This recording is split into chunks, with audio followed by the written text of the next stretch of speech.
ஸ்ரீ சங்கரா TV நேயர்களுக்கு வணக்கம். சுபதினம் நிகழ்ச்சியில் அனைவரையும் சந்திக்கிறதுல மிகவும் சந்தோஷம். இன்னைக்கு மே 4ஆம் தேதி ஞாயிற்றுக்கிழமை, அஷ்டமி திதி, அக்னி நட்சத்திரம் ஆரம்பம்.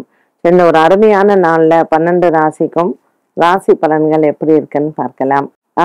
ஜென்ரலி இந்த ராகு கேத்துக்குள்ள கிரகங்கள் எல்லாம் இருக்கும்பொழுது இந்த காலகட்டத்தில் இயற்கை சீற்றங்கள், மழையின் அளவு அதிகமாக இருக்கிறதோ அல்லது லேண்ட் ஸ்லைடிங் ஏற்படுவதோ, சுனாமி வருவதோ, இந்த மாதிரியான இதுக்கெல்லாம் வாய்ப்புகள் அதிகம் உண்டு. ஜென்ரலி இப்போ நமக்கு அமாவாசை தாண்டி இப்போ நம்ம டிராவல் பண்ணிட்டு இருக்கோம். ஸோ வரக்கூடிய இந்த பௌர்ணமி பார்த்தீங்கன்னா இது நாள் வரைக்கும், இந்த பௌர்ணமி வரைக்குமே இந்த ராகு கேத்துவினுடைய தாக்கம் அதிகமாக இருக்கும். ஸோ நம்மளால முடிஞ்ச அளவு எவ்வளோ பரிகாரங்கள் இந்த டைம்ல செய்ய முடியுமோ நாம பண்ணலாம். மேஷராசி அன்பர்களுக்கு இன்னைக்கு இந்த ஞாயிற்றுக்கிழமை அஷ்டமியில பாத்தீங்கன்னா வீடு தடையா இருக்கு, இல்ல வீடு வாங்கணும், மாத்தணும், நம்ம ஏதாவது ஒண்ணு பாக்குறதுக்கே நமக்கு வீடே அமைய மாட்டேங்கிறதே அப்படிங்கிறவங்க இன்னைக்கு ஞாயிற்றுக்கிழமை அஷ்டமி திதியில பூமி சம்பந்தப்பட்ட தோஷம் இருக்கிறவர்கள் பரிகாரங்கள் செய்து கொள்வது நல்லது. சரி, இன்னைக்கு என்ன மாதிரியான பரிகாரங்கள் மேஷராசிக்காரர்கள் செய்யலாம் அப்படின்னா, ஜென்ரலி ஒரு பூமி நமக்கு அமைய மாட்டேங்கிறது அப்படிங்கும் பொழுது முருகன் ஆலய வழிபாடு நல்லது. எந்த கோயிலுக்கு வேணாலும் நீங்க திருப்பூரூர் போகலாம், சிறுவாபுரி போகலாம், முருகன் ஆலயங்கள் போகலாம். அதே மாதிரி நமக்கு மகாபலிபுரத்துல இருக்கக்கூடிய ஸ்தலசயன பெருமாள், அங்க அந்த தாயார் சன்னதி ரொம்ப விசேஷம், நிலமங்கை தாயார்னு பேரு. இன்னொன்னு திருநின்ற ஊரில் இருக்கக்கூடிய பக்தவச்சல பெருமாள், அங்கேயும் எண்ணெய் பெற்ற தாயார், அந்த தேவியும் நாம வணங்கலாம்.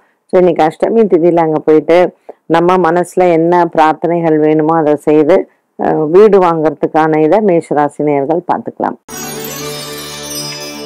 ரிஷபராசி அன்பர்கள், இன்னைக்கு ரிஷபராசி அன்பர்களுக்கு உடல் ஆரோக்கியத்தில் கொஞ்சம் ஏதாவது பிபி ஜாஸ்தி ஆகலாம், சுகர் ஜாஸ்தி ஆகலாம். நம்ம சொல்றோம் இல்லையா, திடீர்னு எனக்கு தலை சுத்தி ஏற்பட்டது, திடீர்னு இன்னைக்கு ஜீரணம் ஆகல. ஸோ சில விஷயங்கள் நமக்கு அன்னைக்குதான் ஜாஸ்தி ஆகும். நல்லாதான் இருந்தோம், எதுக்கு இன்னைக்கு இத்தனை வாட்டி நமக்கு வயிறு சரியில்லாம இருந்தது, ஏன் நமக்கு தலை சுத்தணும், இதெல்லாம் நம்ம யோசிக்கிறோம் இல்லையா. ஸோ சந்திரன் செவ்வாய் சேர்ந்து இருக்கும் பொழுது இந்த ஹார்மோனல் இம்பேலன்சஸ் நிறையவே வரும். ரிஷபராசி அன்பர்களுக்கு இன்னைக்கு அக்னி நட்சத்திரம் ஆரம்பம் வேற. ஸோ ஒரு சிலருக்கு பாத்தீங்கன்னா கர்ப்பிணி பெண்களுக்கு உடல் ஆரோக்கிய பாதிப்புகள் வரலாம், எச்சரிக்கையுடன் இருப்பது நல்லது. இன்னைக்கு அஷ்டமி திதியில நீங்க சிவன் ஆலயத்தில் இருக்கக்கூடிய வீரபத்ரரை வணங்குறது நல்லது. மிதுன ராசினியர்கள், இன்னைக்கு மிதுன ராசிக்காரர்கள் இந்த ஞாயிற்றுக்கிழமை அஷ்டமியில ராகு காலத்தில் சரபேஸ்வரரை சென்று வழிபாடு செய்யலாம், பிரத்யங்கரா தேவியை வழிபாடு செய்யலாம். எடுத்த காரியத்தில் நல்ல வெற்றி கிடைக்கும். நமக்கு சத்ரு உபாதை எப்பொழுதுமே மிதுன ராசிக்காரர்களுக்கு இந்த 4ஆம் இடத்தில் கேத்து இருக்கிறதுனால அது மாறுற வரைக்கும் கொஞ்சம் அதிகமாகவே இருக்கும். மிதுன ராசி அன்பர்கள் இன்னைக்கு இந்த அஷ்டமி திதியில் சத்ரு உபாதைகளுக்காக சரபேஸ்வரரினுடைய வழிபாடு சிறந்தது. இன்னைக்கு ஒரு சிலருக்கு வெளியூர் பிரயாணங்கள் இருக்கும், உடல் ஆரோக்கியத்தில் பார்த்து கொள்ளவும். கடகராசி அன்பர்கள், சந்திரனும் செவ்வாயும் ஒன்றாக இருப்பதனால் இந்த ஹார்மோனல் இம்பேலன்சஸ் லேடிஸ்க்கு அதிகமாக இருக்கும். ஸோ நிறைய மூட் ஸ்விங்ஸ் இருக்கும். இன்னைக்கு நமக்கு காரணமே இருக்காது, யாருனால எரிச்சலா இருக்கும், கோவமா இருக்கும், எல்லாம் நிறைய இருக்கும். ஸோ நல்லா சமைச்சு நல்லா சாப்பிடுங்க, இல்லையா சமைக்க பிடிக்கலையா எங்கேயாவது வெளியில வாங்கி சாப்பிடுங்க. இன்னைக்கு லேடிஸ்க்கு தான் மூட் ஸ்விங்ஸ் அதிகமாக இருக்கும். கடகராசி அன்பர்கள், நல்லாதான் பேசிட்டு இருப்பாரு, வீட்டுக்காரர் நல்லாதான் இருப்பாரு, ஆனா நம்ம என்னவோ காரணத்துல எரிஞ்சு விழுந்துட்டு இருக்கோம். அப்போ இன்னைக்கு என்ன பண்ணணும்னா, எங்கேயாவது டிராவல் பண்ணலாம், இல்ல கோயிலுக்கு போகலாம், பிடிச்ச மியூசிக் கேட்கலாம், இல்ல நமக்கு பிடித்தவர்களோட உட்கார்ந்து பேசலாம். இன்னைக்கு என்ன பண்ணணும் அப்படிங்கறத நீங்க முடிவு பண்ணுங்க. இந்த சந்திரன் செவ்வாய் ஒன்றாக சேர்ந்திருக்கக்கூடிய இன்று அஷ்டமி திதியும் இருக்கிறதுனால கண்டிப்பா ஒரு அம்மன் ஆலய வழிபாடு சிறந்தது. ராகு காலத்தில் இலுப்ப எண்ணெயில் தீபம் ஏற்றவும். சிம்மராசினியர்கள், இன்னைக்கு நாள் முழுவதுமே சிம்மராசினியர்களுக்கு நல்ல ஒரு மனதிற்கு திருப்தியான நாளாக இருக்கும். எடுத்துக்கொண்ட முயற்சிகள் அனைத்துமே நமக்கு நன்மையை தருவதாகவே இருக்கும். இந்த சிம்மராசிக்காரர்களுக்கு சற்று ஏற்ற இறக்கம் நாளாகவும் இருக்கும். யார்கிட்ட நம்ம என்ன பேசுறோம், இல்லை ஏதாவது வாக்குறுதி எல்லாம் கொடுத்துட்டோம் அப்படின்னா அதுல நம்ம எச்சரிக்கையாக இருக்கலாம். ஞாயிற்றுக்கிழமை அஷ்டமி திதியில் இன்று ராகு காலத்தில் அங்காள பரமேஸ்வரியை வணங்கலாம். கன்னிராசி நேயர்கள், இந்த நாள் முழுவதுமே கன்னிராசி நேயர்களுக்கு கொஞ்சம் அலைச்சல்கள் அதிகமாக இருக்கும். ஒரு சிலர் பிரயாணத்தின் பொழுது உங்கள் உடைமைகளை பத்திரமாக பார்த்து கொள்ளவும். ஞாயிற்றுக்கிழமை அஷ்டமி திதியாக இருப்பதனால் சற்று மன கிளேசங்கள் சங்கடங்கள் இருக்கலாம். இன்று உங்களுக்கு நல்ல செய்திகளும் காத்திருக்கிறது. துலாம் ராசி அன்பர்கள், இன்று துலாம் ராசி அன்பர்களுக்கு தூரதேச பிரயாணங்களோ அல்லது தூரதேசத்திலிருந்து நற்செய்திகளோ காத்திருக்கிறது. புதிய வேலை வாய்ப்புகள் உங்களுக்கு கனிந்து வரும். இன்று துலாம் ராசி அன்பர்களுக்கு நல்ல செய்திகளும் உண்டு. இன்றைய நாளில் உங்களினுடைய பெற்றோர்களின் ஆரோக்கியத்தில் இருந்து வந்த பிரச்சனைகளும் தீரும். ஞாயிற்றுக்கிழமை அஷ்டமி திதியான இன்று பைரவரை வணங்கலாம். விருச்சிக ராசி அன்பர்கள், இன்று நீண்ட நாட்களுக்கு பிறகு குடும்பத்தில் சுபங்கள் ஏற்பட வாய்ப்புகள் உண்டு. திருமண யோகங்கள் ஒரு சிலருக்கு அமையும். மாலை 6 மணிக்கு மேல் சூரிய அஸ்தமனித்த பின்னர் நம்ம அதை பற்றின பேச்சுவார்த்தைகளை செய்யலாம்.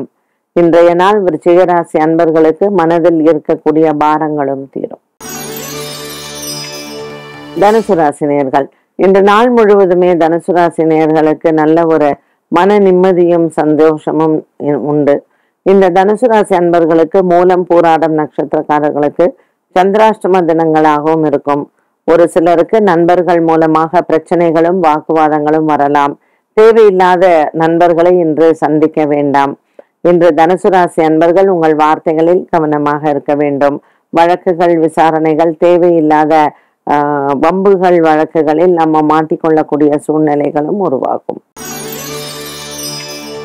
மகர ராசி அன்பர்கள், இன்று நாள் முழுவதும் மகர ராசி அன்பர்களுக்கு நல்ல ஒரு மன நிறைவு சந்தோஷம் கிடைக்கும். இன்றைய நாளில் மகர ராசி அன்பர்களுக்கு கொடுக்கல் வாங்கலில் இருந்து வந்த சங்கடங்களும் தீரும். நீண்ட தூர பிரயாணங்கள் ஒரு சிலருக்கு ஏற்படும். இன்றைய நாளில் இந்த மகர ராசி அன்பர்களுக்கு அலுவலக ரீதியாக நற்செய்திகளும் உண்டு. ஞாயிற்றுக்கிழமை ராகு காலத்தில் இன்று நீங்கள் நரசிம்மரை வணங்கலாம். கும்பராசி நேயர்கள், இந்த நாள் முழுவதும் கும்பராசி நேயர்களுக்கு ஒரு திருப்தியான நாளாக இருக்கும். பல நாட்களாக எதிர்பார்த்து வந்த ஒரு நல்ல செய்திகள் இன்று உண்டு. இந்த கும்பராசி அன்பர்களுக்கு கொடுக்கல் வாங்கலில் இருந்து வந்த கஷ்டங்களும் தீரும். பல நாட்களாக இருந்து வந்த ஒரு மன சோர்வு அல்லது குடும்ப சண்டை தீரும். மீனராசி அன்பர்கள், மீனராசி அன்பர்களுக்கு இன்று பல நாட்களாக இருந்து வந்த குடும்ப சண்டைகள் தீரும். சொத்து விவகாரங்களில் சகோதர சகோதரிகளிடம் இருந்து வந்த மன வேற்றுமை மாறும். மீனராசி நேயர்களுக்கு ராசியில் அமைந்திருக்கக்கூடிய ராகு மற்றும் சுக்கிரனும் சனியும் இன்றைய நாளில் உங்களுடைய உடல் உபாதைகளில் இருந்து வந்த பிரச்சனைகளும் குறையும். 5ஆம் இடத்தில் சந்திரன் செவ்வாயுடன் இருப்பதனால் குழந்தைகளிடத்தில் வாக்குவாதங்களை தவிர்க்கவும்.